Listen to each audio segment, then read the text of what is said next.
Assalamualaikum warahmatullahi wabarakatuh. Yang kami hormati Bapak Muhammad Rahmanan, selaku dosen pengampu mata kuliah studi Al-Quran dan Hadis, dan yang kami banggakan, teman-teman dari kelas B sekalian.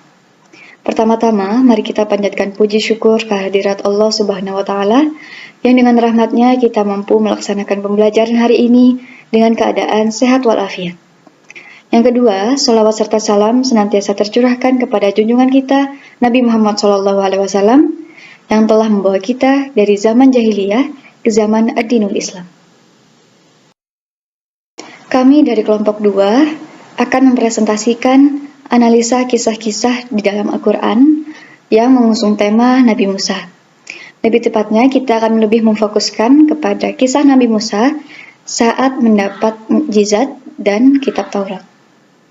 Dengan anggota Khairunnisa Al-Makbudah, Firda Kholidah, Jana Faruk Ating, Clarissa Agustin, saya Nailatul Amani, Lulu'ul Mukarramah, dan Mira Asmira. Baik, kita langsung mulai saja. Deskripsi Al-Quran tentang Nabi Musa. Nabi Musa adalah salah satu nabi yang disebut dan dikisahkan dalam Al-Quran. Bahkan, Nabi Musa adalah nabi yang paling banyak disebut di dalam Al-Quran, yaitu sebanyak 120 kali. Dari 30 juz di dalam Al-Quran, 16 juznya memuat kisah Nabi Musa alaihissalam. Kisah-kisah tersebut diceritakan mulai dari beliau lahir sampai beliau wafat. Jika dipetakan, maka akan sebagai berikut. Pertama, dimulai dari kisah kelahiran dan masa kecil Nabi Musa. Dimuat dalam Quran Surat Toha, ayat 37-41, Al-Qasas ayat 7-21. Dilanjutkan dengan kisah Nabi Musa berangkat ke Madian termasuk saat mendapat mukjizat. Dimuat dalam Quran Surat Al-Qasas ayat 22-28, Toha ayat 8-36, An-Naml ayat 7-14, dan Al-Qasas ayat 29-35. Dilanjutkan dengan kisah saat Nabi Musa datang kepada Fir'aun dan berhadapan dengan tukang sihir, dimuat dalam Quran Surat Al-A'raf ayat 103-157, Quran Surat Yunus ayat 75-92, Hud ayat 96-101, Al-Isra ayat 101-104, Toha ayat 42-76, Asy-Syu'ara ayat 16-68, Al-Qasas ayat 3-6 dan 36-42, Ghafir ayat 23-54, Az-Zukhruf ayat 46-56, Az-Zariyat ayat 38-40, dan An-Nazi'at ayat 14-26. Kemudian kisah Bani Israel yang menyembah sapi dimuat dalam Quran Surat Al-An'am ayat 151-153, Al-A'raf ayat 142-147, Al-Baqarah 51-57, An-Nisa ayat 153-154, Al-Maidah ayat 20-22, Ibrahim ayat 5-8, Toha ayat 77-99, Mu'minun ayat 45-49, Asy-Syu'ara ayat 10-15. Kemudian kisah Nabi Musa memilih 70 Bani Israel dimuat dalam Quran Surat Al-A'raf ayat 155-156, Al-Baqarah ayat 55, dan Al-A'raf ayat 155. Perintah kepada Bani Israel agar masuk Bait Al-Muqaddas dimuat dalam Quran Surat Al-Maidah ayat 20-26, dan yang terakhir kisah wafatnya Nabi Musa dimuat dalam Quran Surat Al-Maidah ayat 25-26. C. Kisah Nabi diberi kitab dan mukjizat. Awal perwahyuan setelah memperistri Safura, putri dari Nabi Syu'aib, Nabi Musa bergegas ke Mesir bersama istrinya. Nabi Musa mengambil jalan ke arah selatan, menghindari jalan umum karena beliau masih dicari oleh orang-orang Fir'aun. Setibanya di Bukit Tursina, Nabi Musa tersesat dan bingung. Di tengah kebingungannya, beliau melihat sinar api yang menyala-nyala di atas lereng sebuah bukit. Beliau berhenti, lalu lari ke tempat api tersebut seraya berkata kepada istrinya, "Tinggallah kamu di sini menantiku. Aku pergi melihat api yang menyala-nyala di atas bukit itu, dan segera aku kembali. Mudah-mudahan aku dapat membawa satu berita kepadamu dari tempat api itu." atau setidak-tidaknya membawa 10 api bagi menghangatkan badanmu yang sedang menggigil kesejukan. Al-Quran menyebutkannya dalam 3 surah sebagai berikut. Yang pertama yaitu Quran Surat Toha ayat 9 yang berbunyi wahal ataka haditsu Musa, yang artinya apakah telah sampai kepadamu kisah Nabi Musa. Quran Surat Toha ayat 10 idro'a naron faqala li ahlihim kuthu inni anastu naron la'alli atikum minha biqobasi au ajidu 'alan nari huda, yang artinya ketika ia melihat api lalu berkatalah ia kepada keluarganya, tinggallah kamu di sini, sesungguhnya aku melihat api, mudah-mudahan aku dapat membawa sedikit daripadanya kepadamu atau aku akan mendapat petunjuk di tempat api itu. Yang kedua yaitu Quran Surat An-Naml ayat 7 yang berbunyi idz qala Musa li ahlihi inni anastu naron sa'atikum minha biqabarin au atikum bisyihabin qabasil la'allakum tastalun, yang artinya ingatlah ketika Musa berkata kepada keluarganya, sesungguhnya aku melihat api, aku kelak akan membawa kepadamu kabar daripadanya, atau aku membawa kepadamu suruh api supaya kamu dapat berdiam. Yang ketiga yaitu Quran Surat Al-Qasas ayat 29 yang berbunyi falamma qada Musal ajala wasara bi ahlihi anasa min janibit turi narun qala li ahlihim kuthu inni anastu naron la'alli atikum minha biqabarin au jazwatin minan nari la'allakum tastalun, yang artinya maka tatkala Musa telah menyelesaikan waktu yang ditentukan dan dia berangkat dengan keluarganya, dilihatnya lah api di lereng gunung. Ia berkata kepada keluarganya, tunggulah di sini, sungguhnya aku melihat api, mudah-mudahan aku dapat membawa suatu berita kepadamu dari tempat api itu atau membawa sesuluh api agar kamu dapat menghangatkan badan. Diberi kitab dan mukjizat. Pada masa awal perwahyuan, setelah memperi istri Safura, putri dari Nabi Syuaib, Nabi Musa pun bergegas ke Mesir bersama istrinya. Nabi Musa mengambil jalan ke arah selatan untuk menghindari jalan umum karena beliau masih diincar oleh orang-orang Fir'aun.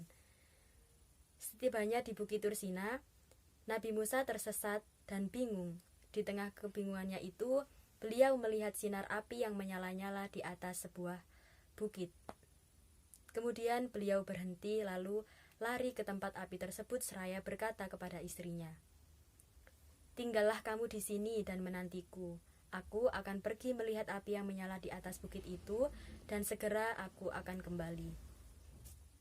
Mudah-mudahan aku dapat membawa satu berita kepadamu dari tempat api itu, atau setidaknya membawa 10 api untuk menghangatkan badanmu yang sedang menggigil karena kedinginan. Di dalam Al-Quran, kisah ini disebutkan di beberapa surat, yakni Quran Surat At-Toha ayat 9-10, kemudian Quran Surat An-Naml ayat 7, kemudian yang terakhir yaitu Quran Surat Al-Qasas ayat 29. 3. Mukjizat membelah laut. Fir'aun yang tidak kunjung bertaubat dan mengikuti Nabi Musa untuk menyembah Allah, memerintahkan pasukannya untuk mengejar Nabi Musa dan kaumnya untuk menangkap dan membunuh mereka.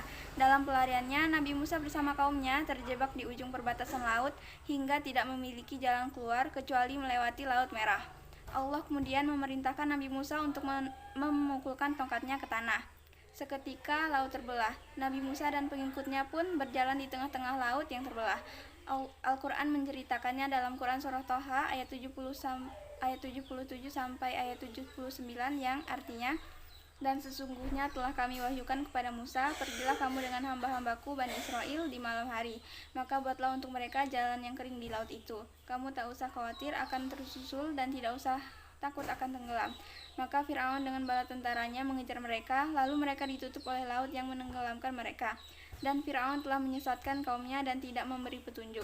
Dan juga disebutkan dalam Quran Surah Asy-Syu'ara ayat 60 sampai dengan ayat 68, yang di dalamnya juga dijelaskan bahwasanya Nabi Musa mendapatkan mukjizat, yakni dapat membelah lautan dengan pukulan tongkatnya.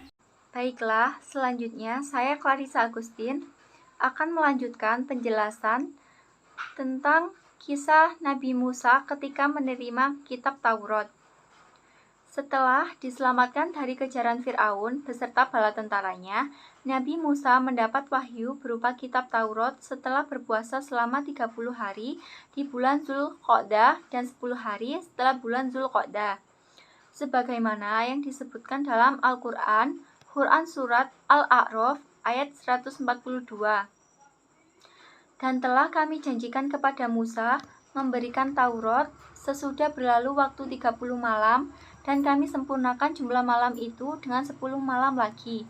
Lalu sempurnalah waktu yang telah ditentukan Robnya, yaitu 40 malam.